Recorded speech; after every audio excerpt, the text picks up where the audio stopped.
خودانێ تەرەکتۆرێ ئاف ئینایە و بەر و ماڵەمانی ڤەدەچا داوکو ئاوێ بدەوان سەرەڕای چەندێژی زەحمەتێ دبینن هەتا دگەهینە سەربانی لەڤی گوندی کێشەیە کێمبوونە ئاڤاڤە خواردنێ ئەڤە ماوەیەکێ سەر هەلدایە ئەندە ساڵە کارێمە ئەڤە و ئافشک یەگرانە مقتوری ئاوێ دەغزانیاریە و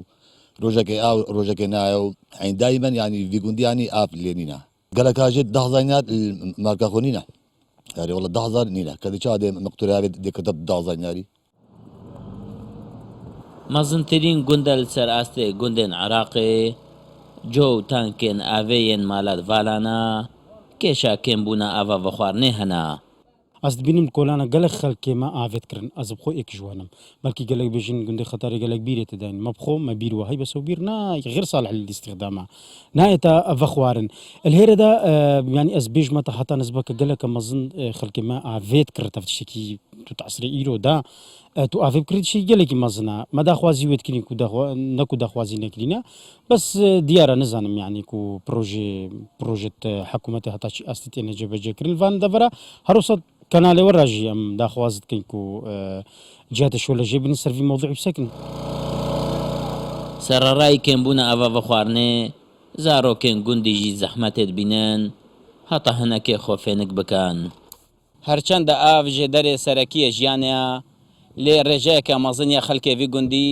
پشت بەستنەوان دوی وەرزیدا تایبەتی لە سەرڤی مەقتوورەیە و هەندێک بۆ ماوەی 3 ڕۆژال هیڤێت مینن هەتا سەرەب دەسوان دکەوێت ئەمێن ها دیفچۆنێکین کە ئەگەرچینە لە دەشتا تەلسقۆفێ کارێت هێتەکردن بۆ ڕاکێشانە بۆریەکە دیش ئاوا دیجلا بۆ دەڤەرێ لێ پرۆژێ مەزنیەن و بۆ سنوورێ ئەلقوش بەری ساڵە 2014 وەرە چاوەڕێ چێکردناوێت هێتەکردن لێ بابەت لە بەغدا مایە مشروع القوش الجديد